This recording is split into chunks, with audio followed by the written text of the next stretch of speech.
नमस्कार, आपण पाहत आहात पुणे लाईव्ह न्यूज। पाहुयात आज दिवसभरातील ठळक घडामोडी। रात्रपाळीनंतर पायी चालत घरी जाणाऱ्या 2 तरुणांना एका कंटेनरने जोराची धडक दिली। यामध्ये एका तरुणाचा मृत्यू झाला आहे। हा अपघात खराबवाडी या ठिकाणी सकाळी 6 वाजता घडला।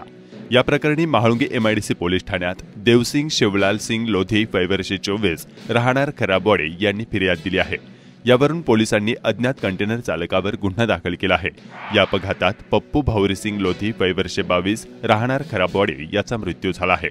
फिर्यादी लोधी व पप्पू हे रात्रपाळी संपून पायी घरी चालत जात होते। यावेळी आरोपीने त्याच्या ताब्यातील कंटेनर बेदरकारपणे चालवून त्यांना पाठीमागून धडक दिली। या अपघातात फिर्यादी किरकोळ जखमी झाले तर पप्पू यांना गंभीर दुखापत झाली आणि यातच त्यांचा मृत्यू झाला। अपघात झाल्यानंतर कंटेनर चालक पळून गेला। महाळुंगे MIDC पोलीस या चालकाचा शोध घेत आहेत। मूळ मालकाच्या परस्पर 50 गुंठे शेत जमिनीची विक्री केल्याचा प्रकार खेड तालुक्यातील चिंबळी या ठिकाणी घडला। या प्रकरणी 4 जणांच्या विरोधात आळंदी पोलीस ठाण्यात गुन्हा दाखल करण्यात आला। ही घटना 4 ऑगस्ट ते 25 ऑक्टोबर 2023 या कालावधीत घडली। बंकटसिंग रामसिंग परदेशी वयवर्ष 64 राहणार आष्टी बीड, सुरेश सिंग बाबूसिंग परदेशी वयवर्ष 67 राहणार धुळे, विठ्ठलसिंग बाबूसिंग परदेशी वयवर्ष 61 राहणार धुळे, अमित सिंग अनिल सिंग परदेशी उर्फ गणेश परदेशी राहणार आष्टी बीड अशी गुन्हा दाखल झालेल्यांची नावे आहेत। या प्रकरणी योगेश बाळासाहेब काकडे वयवर्ष 39 राहणार चिंबळी तालुका खेड यांनी आळंदी पोलीस ठाण्यात फिर्याद दिली आहे। आरोपी बंकट सिंग, सुरेश सिंग, विठ्ठल सिंग यांनी संगनमत करून फिर्यादी यांच्या नावावर असलेली 50 गुंठे शेतजमीन स्वप्नील काकडे नावाच्या व्यक्तीच्या नावे रजिस्टर करारनामा करून विकली। सदर जमिनीचे कधीही रद्द न होणारे कुलमुखत्यारपत्र तसेच साठेखत असताना आरोपींनी फिर्यादी यांच्या परस्पर हा प्रकार केला। तर आळंदी पोलीस याबाबतचा अधिक तपास करत आहेत। वरिष्ठांनी धरण प्रशासनाला दिलेल्या आदेशानुसार शुक्रवारी दिनांक 15 डिसेंबर 2023 रोजी चासकमान धरणातून सकाळी 9 वाजल्यापासून रब्बी आवर्तनासाठी विद्युतगृहाद्वारे डाव्या कालव्यात 300 क्युसेक्स पाणी सोडण्यात आले आहे। चाकण ST बस स्थानकावरात विजेची सोय नसल्याने सायंकाळनंतर या संपूर्ण बस स्थानकावरात अंधार पसरत आहे। याच अंधाराचा फायदा घेऊन येथे अनेक चुकीच्या घटना घडतात। मोठ्या संख्येने प्रवासी या स्थानकात येत असतात। मात्र मागील अनेक दिवसांपासून या समस्येकडे प्रशासनाने सपशेल दुर्लक्ष केले आहे। आगामी लोकसभा निवडणुकीच्या पार्श्वभूमीवर महसूल विभागाच्या वतीने खेड तालुक्यात 2 LED स्क्रीनवर मतदानाची जनजागृती केली जात आहे। तलाठी, कोतवाल, EVM आणि VVPAT मशीनवर मतदान प्रात्यक्षिके दाखवणार आहेत। शुक्रवार दिनांक 15 डिसेंबर पासून मतदान केंद्रनिहाय मतदान जनजागृतीसाठी प्रचार रथ तालुकाभर फिरणार असल्याचा प्रांत जोगेंद्र कट्यारे आणि तहसीलदार प्रशांत बेडसे यांनी सांगितले। मतदान म्हणजे दोन गोष्ट मानणारी माणसं भेटतात। खेड तालुक्यात किमान तापमानात पुन्हा घट होऊ लागली आहे। शहरासह तालुक्याच्या पश्चिम भागात किमान तापमानात घट झाल्याचं दिसून येत आहे। ग्रामीण भागात किमान तापमानाचा पारा 12 अंशांवर येऊन ठेपला आहे। खेड तालुक्यात युरिया खताचा प्रचंड प्रमाणात कृत्रिम तुटवडा झाल्याने सध्या शेतकरी खतांच्या खरेदीसाठी रांगा लावत असल्याचे चित्र पंधरवड्यापासून दिसत आहे। कृषी विभागाचे अधिकारी मात्र सुस्त असल्याचे चित्र पाहावयास मिळत आहे। याबाबत प्राप्त झालेल्या माहितीनुसार पुणे ते रेशनिंगचे धान्य उतरवण्याचे काम गेली 12 दिवसापासून मालवाहतूक रेल्वे फलाटावर सुरू असल्याने रासायनिक खतांची येणारी रँक उतरवण्यासाठी फलाटावर जागा नसल्यामुळे जिल्ह्यात खतांची टंचाई निर्माण झाली आहे। मात्र आता खेड तालुक्यात सर्व भागातील खत विक्रेत्यांकडे ट्रकने खते शुक्रवारी 15 डिसेंबर रोजी उतरवण्यात आली असून शेतकऱ्यांनी आपल्या भागातील दुकानदारांकडून खते घेऊन जावी। तसेच जादा दराने अथवा खते उपलब्ध असताना कृत्रिम तुटवडा करून काळ्या बाजाराने कोणी विक्री करत असल्यास शेतकऱ्यांनी तालुका कृषी विभागाशी संपर्क करून तक्रार करावी, असे आवाहन तालुका कृषी अधिकारी नंदू वाणी यांनी केले आहे। जी खतं बियाणे शेतकऱ्याला लागतात ती या ठिकाणी वेळेवर मिळत नाही। आज या ठिकाणी पाहिलं तर युरिया किंवा याचे खतांसाठी शेतकऱ्याला लाईन लावावी लागते। ही अवस्था या ठिकाणी झालेली आहे। आपण आजपर्यंत पक्ष्यांनी विविध आकारात बनवलेल्या घरटी पाहून कुतूहल करत असतो। विशेषतः सुगरणीच्या खोप्याचे सर्वांनाच मोह वाटतो।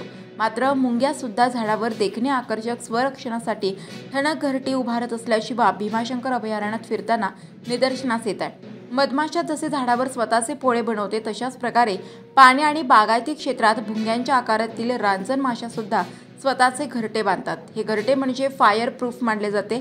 ते जाळण्याचा प्रयत्न केला तरी जळत नसल्याची माहिती राजगुरुनगर वन परिक्षेत्र अधिकारी प्रदीप रौंधळ यांनी दिली। या रांजण माशा शांत जरी असल्या तरी त्यांच्या घरट्याला धक्का लागला तर चवताळलेल्या 8-10 माशांनी जरी हल्ला केला तर प्राणी आणि मानव गतप्राण होत असतो. अशी घरटी निमगाव दावडी परिसरातील भीमा नदी काठच्या बाजूने असणाऱ्या झाडावर आढळून येतात. रांजण माशांनी चासकमान धरण परिसरातील वेताळे गावचे माजी चेअरमन साहेबराव महादेव बोंबले यांच्या शेतातील आंब्याच्या झाडावर डेरेदार मातीचे माठा एवढे घरटे बांधल्याचे पाहावयास मिळत आहे. विशेष म्हणजे हे घरटे सिमेंटने बांधल्यासारखे दिसून येते.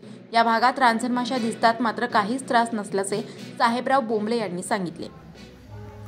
आम्ही तिला काही करतच नाही.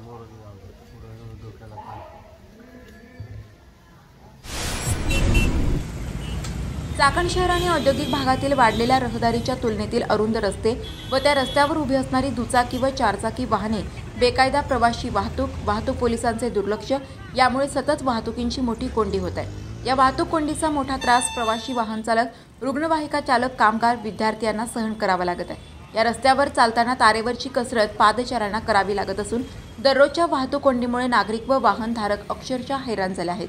आज शुक्रवारी 15 डिसेंबर रोजी चाकणमधील महामार्गावर वाहतूक अशी ओव्हरफ्लो झाली होती. सातत्याने रस्ते वाहतूक ठप्प होत असून हे चक्र गेल्या अनेक दिवसापासून सातत्याने सुरूच आहे. तळेगाव चाकण ते शिक्रापूर दरम्यानचा महामार्ग आणि पुणे नाशिक राष्ट्रीय महामार्गावरील सुमारे 29 किलोमीटरपर्यंत लांबीच्या नाशिक फाटा ते चांडोली खेड या रस्त्याच्या रुंदीकरणासाठी केंद्र सरकारकडून मान्यता मिळाली असली तरी केवळ रस्त्याचे काम प्रत्यक्षात सुरू होत नसल्याने दररोज अशा स्थितीचा सामना नागरिकांना करावा लागत आहे.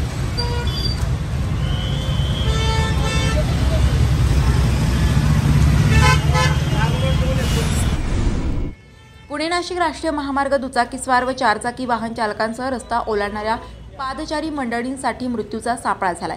या मार्गावर नाशिक फाटा ते चांडोली दरम्यान हमखास अपघात घडतात अशी अनेक ठिकाणे आहेत. भरधाव वाहन चालकांमुळे विद्यार्थ्यांसह कामगार आणि नागरिकांना जीव मुठीत घेऊन असा रस्ता ओलांडावा लागत आहे.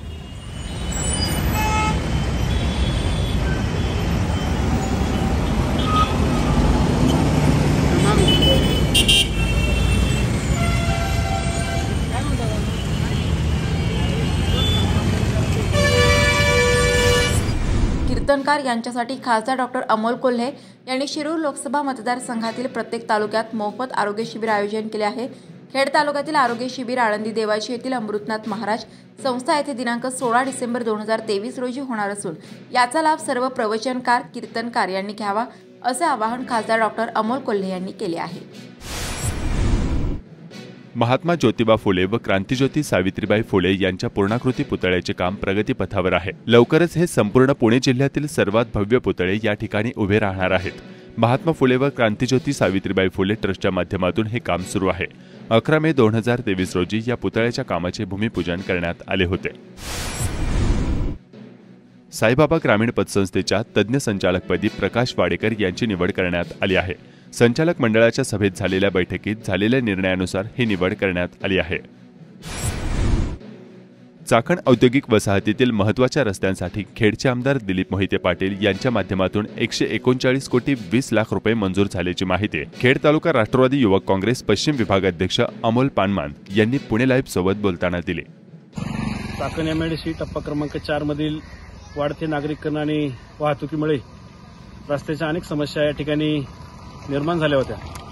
त्या अनुषंगाने आमदार दिलीपांना मोहिते पाटील यांच्या पाठपुराव्याने आज एमआयडीसी मधील रस्त्यांसाठी 1,39,20,00,000 एवढा निधी या ठिकाणी उपलब्ध झाला असताना निश्चित आमचे या ठिकाणी शिंदे, पासुली आणि मिंडेवाडी रस्त्यासाठी देखील 11,90,00,000 रुपये, त्याचप्रमाणे वाढीव आमदार फंडातून आमदार साहेबांनी 1,30,00,000 असे 13,20,00,000 रुपये निधी या ठिकाणी उपलब्ध करून दिलेला असताना या रस्त्यासाठी शिंदेगावचे सरपंच संतोष शेठ पानमन असतील, वासुलीचे सरपंच कोमलताई पाचपुरे असतील, त्याचप्रमाणे सावरदरी ते भांबोली रस्त्यासाठी देखील 6 कोटी रुपये 30,00,000 या ठिकाणी मंजूर करण्यात आले आहेत. त्या कामासाठी देखील तत्कालीन सरपंच भरत शेठ तरस असतील, विद्यमान सरपंच मीराताई कदम असतील यांनी या ठिकाणी पाठपुरावा केला होता. आज हा रस्त्याची समस्या, हे काम मंजूर झाल्यामुळे या रस्त्याची समस्या या ठिकाणी दूर होणार असल्यामुळे या गावातील नागरिकांमध्ये आनंदाचं वातावरण आहे. चाकणमधील तळेगाव चौकात एसटी प्रवाशांसाठी बस थांबा नसल्याने प्रवाशांची परवड होत आहे. चाकण एसटी बस स्थानक देखील समस्यांच्या विळख्यात अडकले आहे. एसटी महामंडळ प्रशासनाने याकडे लक्ष देण्याची मागणी चाकणकर नागरिकांनी केली आहे. याबाबत राजगुरुनगर आगाराच्या अधिकाऱ्यांना आज निवेदन देखील देण्यात आले। यावेळी भाजपचे जिल्हा उपाध्यक्ष कालिदास वाडेकर, चाकण शहराध्यक्ष दत्ता परदेशे, बाळासाहेब मुटके, अमोघ घाडगे, धर्मेंद्र गोसावे, बंडोपंत ढेंबे आदी उपस्थित होते। की एसटी महामंडळाचे जे खेड तालुक्याचे आगार प्रमुख आहेत उज्ज्वला कुटे काकळकर या मॅडमकडे आज सकाळी आम्ही भारतीय जनता पार्टीच्या माध्यमातून चाकण शहराध्यक्ष दत्ता परदेशी, लॉयन्स क्लबचे अध्यक्ष बाळासाहेब मुटके, त्याचबरोबर सामाजिक कार्यकर्ते अशा अनेक मान्यवरांच्या सह आम्ही त्यांना निवेदन दिले। निवेदन या प्रकारचं दिले की चाकण बस स्थानकामध्ये जी आपल्या पुण्याला जाणाऱ्या नाशिक मार्गे एसटी जाती ते आणि पुण्यावरून नाशिक मार्गाला एसटी जाती त्या एसटीचा जे छत्रपती शिवाजी महाराज चौक तळेगाव चौकाच्या बाजूला तिथं कायमस्वरूपी थांबा असलं पाहिजे। त्या संदर्भात आम्ही त्यांना मागणी केली की काय होतं की जी प्रवासी सिग्नलच्या अलीकडे थांबतात त्यांना धड कळत नाही, गाडी पुढं जाती, पुढं गेली की या प्रवाशांची महिला भगिनी असतात, ज्येष्ठ नागरिक आहेत, विद्यार्थी आहेत, त्यांना मोठा त्रास होतो थांबा निश्चित नसल्यामुळं। तो थांबा निश्चित करावा बस स्थानकाचा, बस एसटीचा, त्यासाठी ती मागणी केली।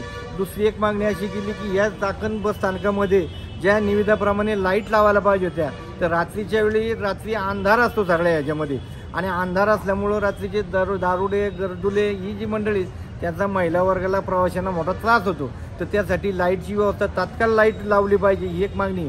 आणि दुसरी गोष्ट या एसटी स्थानकामध्ये भाजीवाले पार्किंगवाले जे टू व्हीलर करतात यांना हे करण्यासाठी इथं वाहतूक नियंत्रक एकच महिला आहे, त्या महिला बनकर मॅडमला तिच्यासाठी तिला सहनियंत्रक म्हणून एक वाहतूक नियंत्रक अजून पाहिजे अथवा इथं याला वॉचमॅन पाहिजे ही मागणी आपण केली। आणि ह्या चाकणकर नागरिकांसाठी चाकणच्या प्रवाशांसाठी ज्या इथं पूर्वी बसचं रिझर्वेशन होतं ते रिझर्वेशन करण्याची सुविधा बंद झालेली आहे आणि ही सुविधा पूर्ण चालू झाली पाहिजे यासाठी आम्ही त्यांना निवेदन दिले।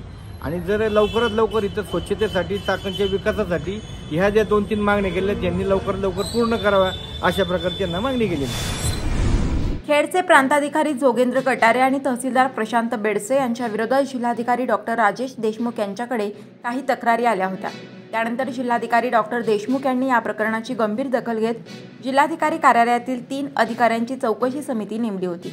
या समितीने आपला अहवाल जिल्हाधिकारी डॉक्टर देशमुख यांच्याकडे सुपूर्द केला। त्यानंतर प्रांत अधिकारी कटारे यांच्याकडून भूसंपादनाचे तर तहसीलदार बेडसे यांचे महसूल अधिनियम 155 अंतर्गत केल्या जाणाऱ्या जमीन विषयक सर्व कामांचे अधिकार काढण्यात आले आहेत। सध्या खेड तालुक्यातून रिंग रोडसह इतर महत्त्वाच्या प्रकल्पांचे भूसंपादन सुरू आहे। अशा थेट प्रांताधिकारी यांचे भूसंपादनाचे आणि तहसीलदार बेडसे यांचे 155 अंतर्गत करण्यात येणाऱ्या सर्व कामांचे अधिकार काढण्यात आले असल्याची निवासी उपजिल्हाधिकारी ज्योती कदम यांनी माध्यमांना सांगितले आहे। त्यामुळे खेड तालुक्यातील शेतकऱ्यांची अनेक कामे आता रखडणार असल्याचे स्पष्ट झाले आहे। नमस्कार, आपण पाहत आहात पुणे लाईव्ह न्यूज।